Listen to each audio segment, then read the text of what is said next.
ओम शांति। 20 सितंबर 2021। बाबा के महावाक्य।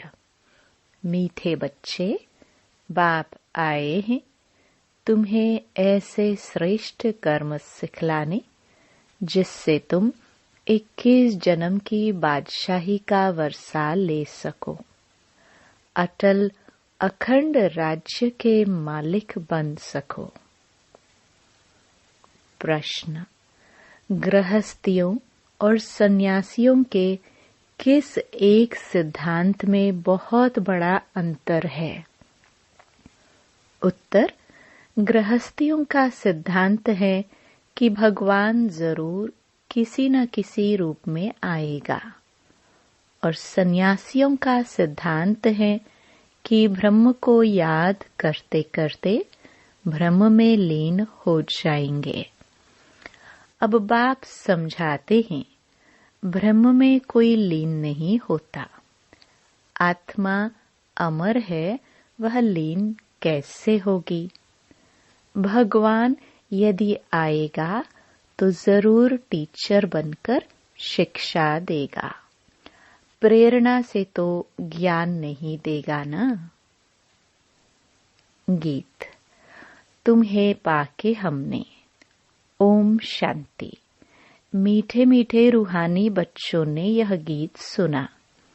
रूहानी बच्चे ही कहते हैं कि बाबा, बच्चे जानते हैं यह बेहद का बाप बेहद का सुख देने वाला है, अर्थात वह सभी का बाप है। उनको सभी बेहद के बच्चे आत्माएं याद करते हैं, किसी न किसी प्रकार से याद करते हैं, परंतु उनको पता नहीं है कि हमको उस परमपिता परमात्मा से कोई बादशाही लेनी है। तुम जानते हो, हमको जो बाप सत्युगी विश्व की बादशाही देते हैं वह अटल अखंड अडोल है। वह हमारी बादशाही 21 जन्म कायम रहती है। सारे विश्व पर हमारी राजाई रहती है, जिसको कोई छीन नहीं सकता, लूट नहीं सकता है। हमारी राजाई है अडोल, क्योंकि वहाँ एक ही धर्म होता है, द्वैत है नहीं। वह है अद्वैत राज्य। बच्चे जब गीत सुनते हैं तो अपनी राजाई का नशा बुद्धि में आना चाहिए। ऐसे से गीत घर में रहने चाहिए जिसमें बाप और वर्षे की झट याद आती है। बाप के याद की मस्ती के गीत होने चाहिए। तुम्हारा सब है गुप्त। बड़े आदमियों के तो बहुत बड़ा ठाठ होते हैं, तुमको कोई ठाठ नहीं है। तुम देखते हो जिसमें बाबा ने प्रवेश किया है उसमें भी कोई ठाठ की बात नहीं है। कपड़े आदि सब वही है। तुम बुद्धि से समझते हो कि बाबा ने इसमें प्रवेश किया है, हमको यह राज्य भाग्य देने। यह भी बच्चे जानते हैं कि सारी सृष्टि में इस समय जो भी मनुष्य मात्र है, सब देह अभिमान में आकर अनराइटियस काम करते हैं, इसलिए बेसमझ कहा जाता है। सबकी बुद्धि को ताला लगा हुआ है। तुम कितने समझदार विश्व के मालिक थे, अभी माया ने बिल्कुल बेसमझ बना दिया है, जो कोई काम के नहीं रहे हैं। बाप के पास जाने के लिए यज्ञ तप बहुत करते हैं, परंतु मिलता कुछ नहीं। ऐसे ही धक्के खाते रहते हैं। परमात्मा को कोई भी जानते नहीं, सर्वव्यापी कह देते हैं। यह भी कितना रॉन्ग हो जाता है। पिता अक्षर बुद्धि में नहीं आता है, करके कोई कहते भी है वह भी कहने मात्र। अगर परमपिता समझे तो बुद्धि एकदम चमक उठे। बाप स्वर्ग का वर्षा देते हैं, वह है हेवनली गॉड फादर। फिर हम कलयुगी नरक में क्यों पड़े हैं? अब हम मुक्ति, जीवन मुक्ति कैसे पा सकते हैं? यह किसकी बुद्धि में नहीं आता है। अभी तुमको समझ मिली है।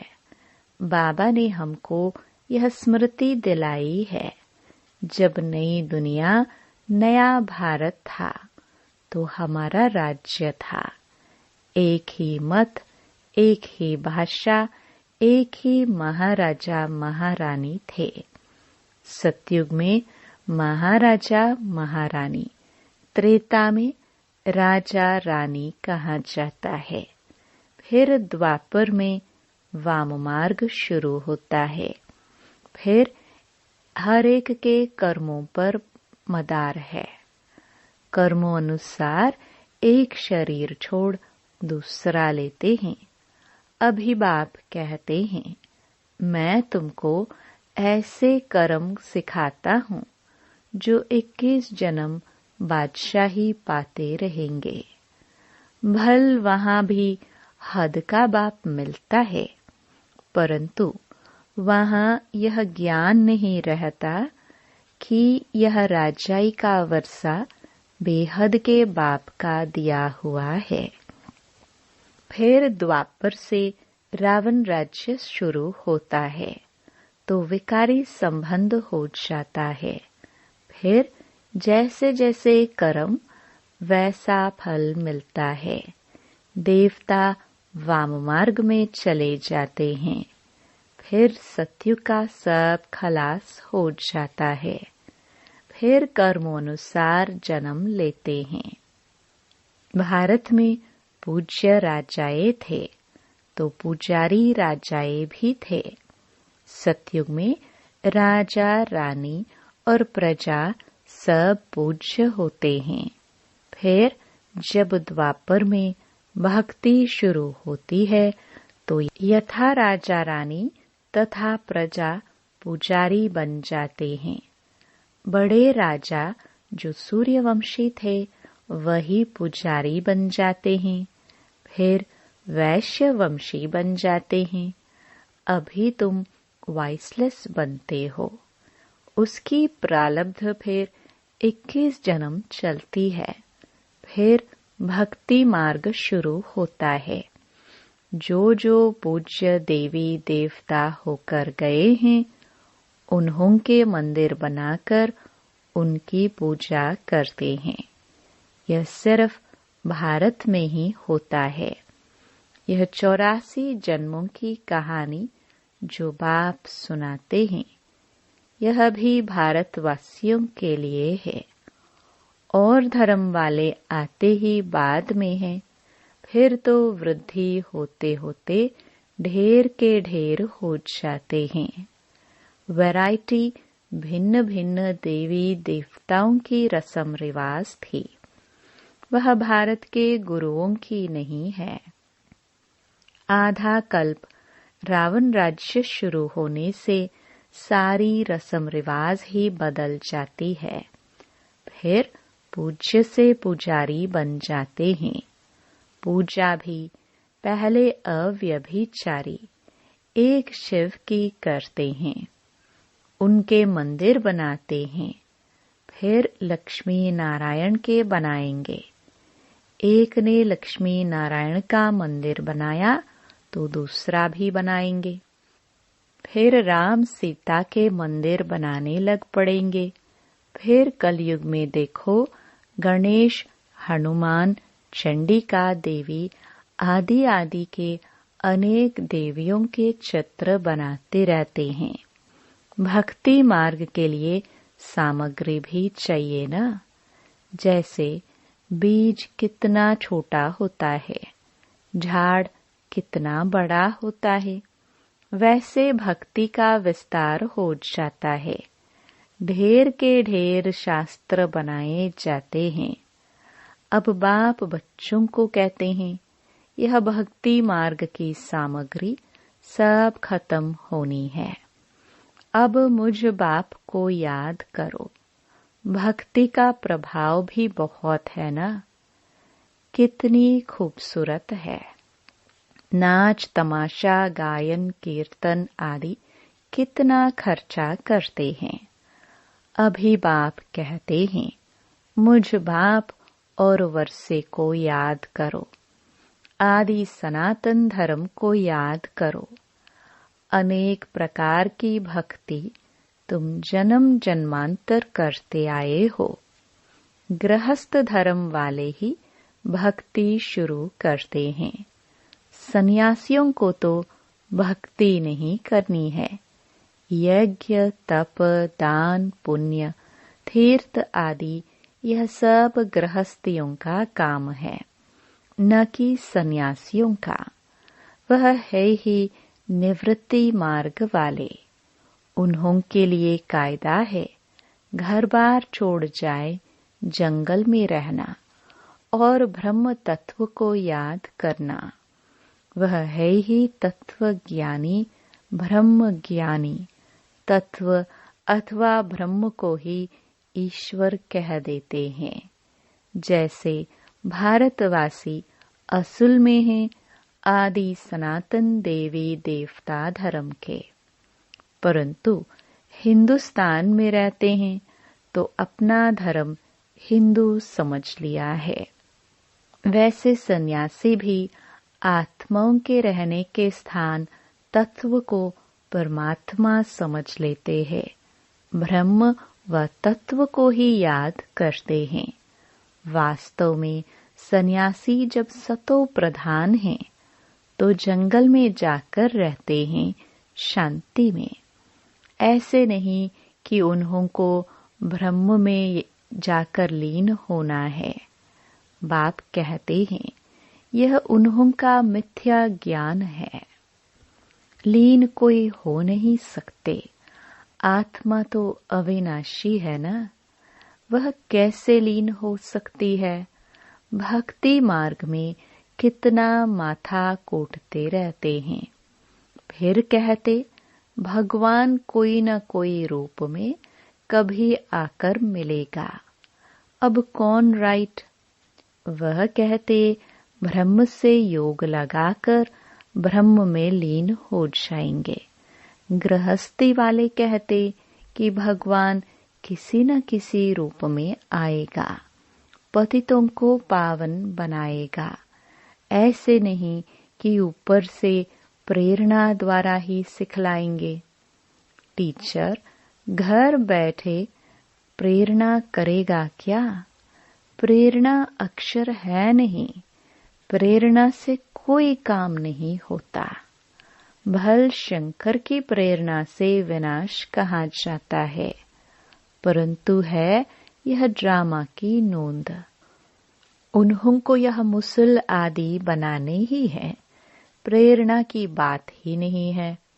मनुष्य तो कह देते हैं कि भगवान की प्रेरणा से सब होता है, या कहते हैं कि शंकर की आंख खुलने से प्रलय हो गई।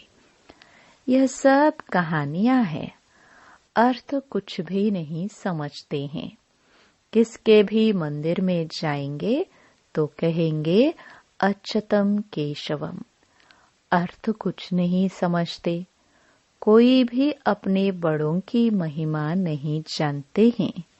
धर्म स्थापक को गुरु कह देते हैं। वास्तव में उनको गुरु कहना रॉन्ग है। क्राइस्ट कोई गुरु थोड़े ही है, वो तो सिर्फ धर्म स्थापन करते हैं। गुरु उनको कहा जाता है जो सद्गति करे। वह तो धर्म स्थापन करने आते हैं।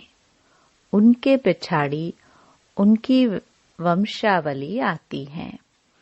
सद्गति तो किसकी करते ही नहीं, तो उनको गुरु कैसे कहेंगे? गुरु तो एक ही है, जिसको सर्व का सद्गति दाता कहा जाता है। भगवान बाप ही आकर सर्व की सद्गति करते हैं, मुक्ति जीवन मुक्ति देते हैं। उनकी याद कभी किससे छूट नहीं सकती। मनुष्य हे भगवान हे ईश्वर कह एक बाप को ही याद करते हैं, क्योंकि वह है सर्व का सद्गति दाता। बाप समझाते हैं यह सारी रचना है, रचेता बाप मैं ही हूँ, सबको सुख देने वाला, वर्षा देने वाला एक ही बाप ठहरा। भाई भाई को वर्षा दे नहीं सकते, वर्षा हमेशा बाप से मिलता है। मैं सभी बेहद के बच्चों को बेहद का वर्षा देता हूँ, इसलिए ही मुझे याद करते हैं। हे परमात्मा क्षमा करो, समझते कुछ भी नहीं। बाप कहते हैं मैं कोई इन्हों के पुकारने से नहीं आता हूँ, यह तो ड्रामा में बना हुआ है। ड्रामा में मेरे आने का पाठ भी नोंधा हुआ है। अनेक धर्म विनाश, एक धर्म की स्थापना व कलयुग का विनाश। सतयुग की स्थापना करनी होती है। मैं अपने समय पर आपे ही आता हूँ। यह भक्ति मार्ग का भी ड्रामा में पाठ है। अब जब भक्ति मार्ग का पाठ पूरा होता है तब आया हुआ हूँ। कल्प पहले भी बाबा आप ब्रह्मा तन में आए थे। यह ज्ञान अभी तुमको मिलता है, फिर कभी नहीं मिलेगा। यह है ज्ञान, वह है भक्ति। ज्ञान की प्रारब्ध है चढ़ती कला। कहा जाता है सेकंड में जीवन मुक्ति। जनक को सेकंड में जीवन मुक्ति मिली थी ना, लेकिन क्या एक जनक ने ही जीवन मुक्ति पाई? जीवन मुक्ति तो सब पाते हैं ना, सारे विश्व पाती है। सद्गति व जीवन मुक्ति एक ही अक्षर है। जीवन मुक्ति अर्थात जीवन को मुक्त करते हैं इस रावण राज्य से।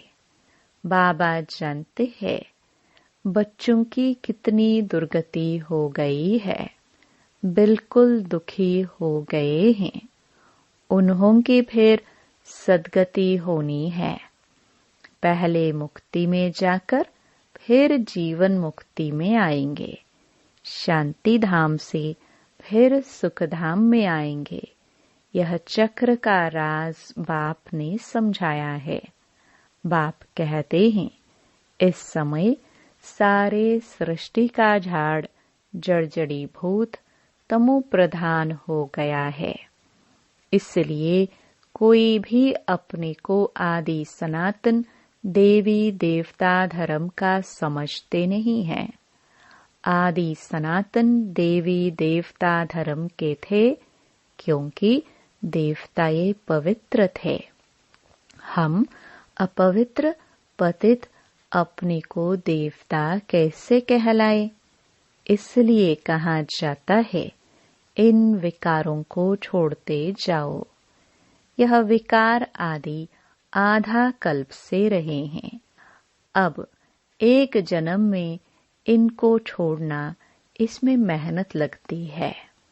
मेहनत बिगर थोड़े ही विश्व का मालिक बनेंगे। बाप को याद करेंगे तब ही तुम अपने को राजाई का तिलक देंगे, अर्थात राजाई के अधिकारी बनेंगे। जितना अच्छी रीति याद करेंगे, श्रीमत पर चलेंगे, तो तुम राजाओं का राजा बनेंगे। पढ़ाने वाला टीचर तो आया है पढ़ाने। यह पाठशाला है ही मनुष्य से देवता बनने की, नर से नारायण बनाने की कथा सुनाते हैं। यह कथा कितनी नामी ग्रामी है। इनको अमर कथा, सत्यनारायण की कथा, तीजरी की कथा भी कहते हैं। देखो गीत कितना अच्छा है। बाबा हमको विश्व का मालिक बनाते हैं। जो मालिकपना कोई लूट ना सके। कोई अर्थक्वेक आदि नहीं होगी। वहां विघ्न की कोई बात ही नहीं। ऐसा अटल, अखंड, पवित्र, सुख शांति का राज्य तुम अभी पा रहे हो। कल्प पहले मुहाफिक हर 5000 वर्ष बाद भारत स्वर्ग बनता है। तुम जानते हो हम सो देवता थे, फिर 84 जन्म लेते लेते आकर यह बनते हैं, फिर हम सो देवता बनेंगे। इसको कहा जाता है स्वदर्शन चक्रधारी। अच्छा मीठे मीठे सिखिलदे बच्चों प्रति माता पिता बाप दादा का याद प्यार और गुड मॉर्निंग। रूहानी बाप की रूहानी बच्चों को नमस्ते। धारणा के लिए मुख्य सार। पहला, अपने आप को राजाई का तिलक देने के लिए याद की मेहनत करनी है। सब विकारों को छोड़ देना है। दूसरा, ब्रह्मा बाप समान साधारण और गुप्त रहना है। बाहर का ठाट आदि नहीं करना है। अपने भविष्य राजाई के नशे में रहना है। वरदान, नॉलेजफुल, पावरफुल और लवफुल स्वरूप द्वारा हर कर्म में सिद्धि प्राप्त करने वाले सिद्धि स्वरूप भव। जब वाणी द्वारा सर्विस करते हो तो मनसा पावरफुल हो। मनसा द्वारा दूसरों की मनसा को चेंज करो, अर्थात मनसा द्वारा मनसा को कंट्रोल करो और वाणी द्वारा लाइट माइट देकर नॉलेजफुल बनाओ और कर्मणा अर्थात संपर्क व अपनी रमणीक एक्टिविटी से उन्हें असली फैमिली का अनुभव कराओ। ऐसे जब तीनों स्वरूप में रहकर हर कर्म करेंगे तो सिद्धि स्वरूप स्वतः बन जाएंगे। स्लोगन, अपने पास शुद्ध संकल्पों की शक्ति जमा करो तो यह शक्ति सेफ्टी का साधन बन जाएगी। ओम शांति।